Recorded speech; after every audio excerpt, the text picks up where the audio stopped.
Assalamualaikum warahmatullahi wabarakatuh. Perkenalkan, nama saya Fitratul Zahwanisa dari Fakultas Teknologi Informasi, Prodi Sistem Informasi, kelas A, mata kuliah Sistem Operasi dan dosen pengampu Bapak Sujono M.Com. Di sini saya akan memperkenalkan beberapa desktop environment Linux. Yang pertama ada KDE Plasma. KDE Desktop Environment salah satu lingkungan desktop populer.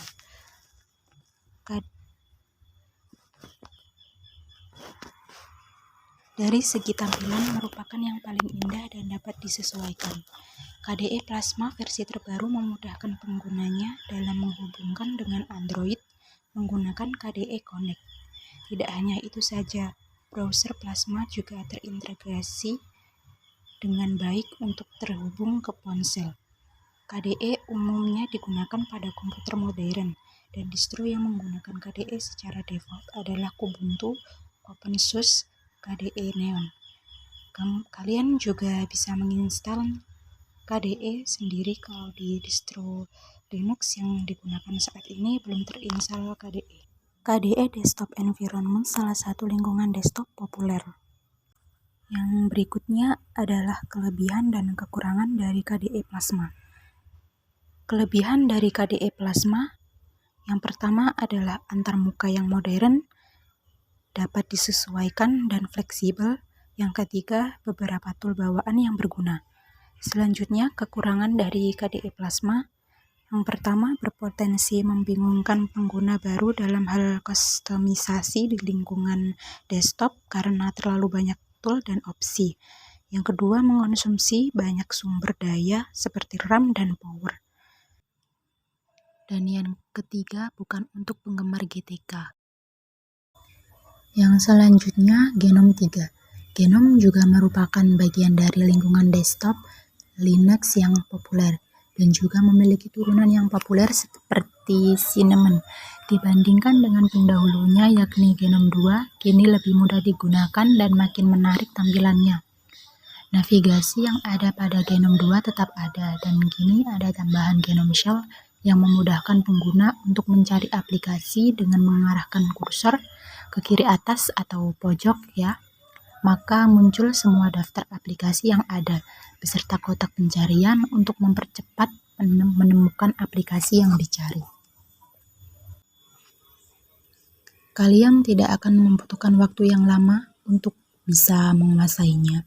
Dan inilah yang menjadi kekuatan pada Genome, yaitu ramah terhadap pengguna. Untuk melakukan penyesuaian kustomisasi pada Genome, membutuhkan bantuan tool yang bernama Genome Tweak atau aplikasi pihak ketiga. Kalian juga bisa melakukan apa saja, tapi ketika melakukan update pembaruan, ada beberapa atau bahkan semua yang sudah di-custom tadi menjadi rusak atau kembali ke pengaturan awal. Dan Genome juga cocok digunakan pada perangkat yang menggunakan layar sentuh dan juga PC atau laptop. Kemudian kelebihan dan kekurangan Genome 3. Kelebihan dari Genome 3 adalah tool modern dan mendukung layar sentuh. Yang kedua, menggunakan ekstensi Genome Shell dapat memperluas fungsi pada Genome 3, tidak berantakan dan minimalis. Yang berikutnya, kekurangan dari Genome 3. Kurang cocok untuk komputer lama dan RAM di bawah 1 GB. Pengguna baru mungkin kesulitan tanpa Genome Shell. Dan kekurangan yang terakhir sama dengan kekurangan KDE Plasma tadi, yaitu bukan untuk penggemar GTK. Berikutnya, yang ketiga ada Matte. Matte ini cocok untuk kalian yang menginginkan tampilan tradisional dan dapat dijalankan pada komputer lama atau komputer yang lebih lambat. Pilihan alternatif bagi yang tidak begitu menyukai Cinnamon dan sebagai upaya untuk tetap mempertahankan kelangsungan Genome 2 atau Genome klasik, Cinnamon dan Matte sama-sama turunan dari Genome. Bedanya Matte mengadopsi dari Genome 2. Matte default menggunakan dua panel di atas dan di bawah. Pada bagian bawah menampilkan jendela yang terbuka dan menu berada pada kiri atas. Panel juga dapat di-custom dengan menambahkan applet.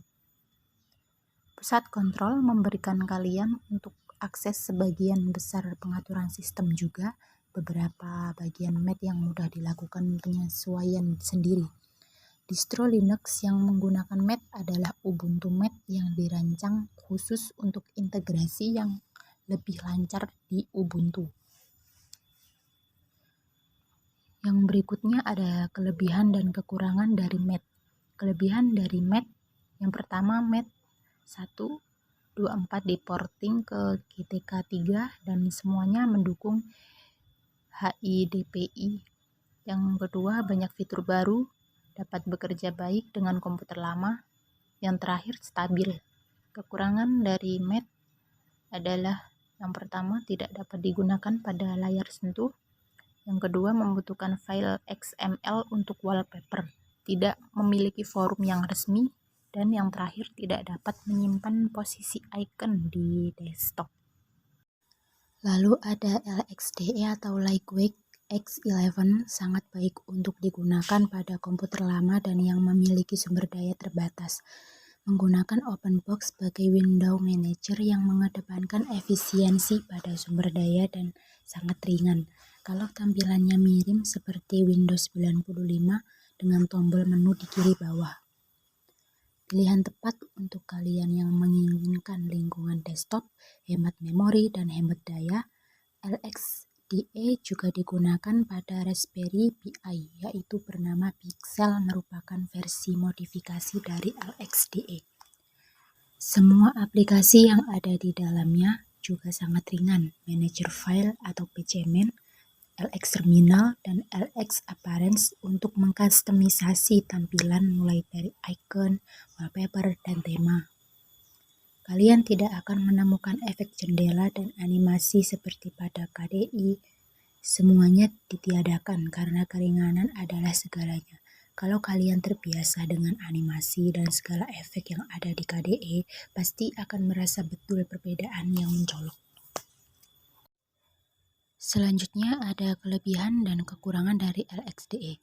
Kelebihan dari LXDE yaitu performa yang sangat cepat dan ringan, yang layak untuk komputer lama dan yang menginginkan performa tinggi. Lalu ada kekurangan dari LXDE. Yang pertama, user interface yang mungkin tidak begitu menarik. Yang kedua, tidak banyak yang bisa dikustomisasi. Yang terakhir, tidak banyak distro yang menggunakan default, namun tetap bisa diinstal sendiri. Dan yang terakhir ada Deepin. Pengguna Linux ada yang lebih mementingkan tampilan yang eye candy. Untuk itulah Deepin DE hadir. Yang awalnya ini hanya tersedia untuk distro Deepin saja, dan sekarang secara bertahap juga dapat digunakan pada distro lain. Baru pada Ubuntu DDE yang berhasil mengintegrasikan Ubuntu dengan Deepin DE, kemudian mengikuti pada distro Linux lainnya. Tampilan pada Deepin lebih ke nuansa macOS. Lalu ada kelebihan dan kekurangan dari Deepin.